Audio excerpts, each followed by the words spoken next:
Hello everyone. As a second entry on this channel, I would like to review my opinion of why I chose a 43mm Tag Heuer Aquaracer as my first entry-level luxury watch. As I started saving for a watch, I thought that I should go for a water-resistant watch from a moderately well-known brand since I used to be a swimmer and I love water sports.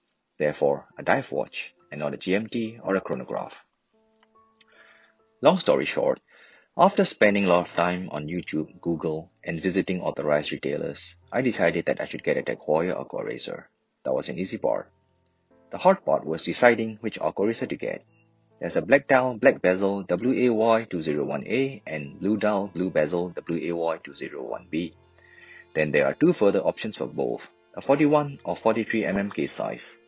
Even though the blue dial, blue bezel Aquaracer was very tempting, I had to pass it on because of this Citizen chronograph watch which I was already wearing. There was $175 difference between 41 and 43mm versions.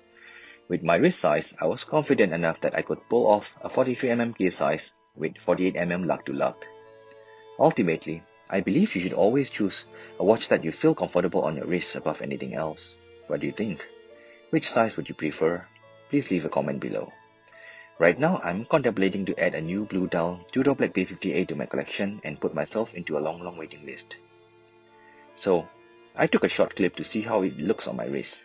As usual, thank you very much for your time. I appreciate if you can subscribe to this channel, stay safe, and see you soon.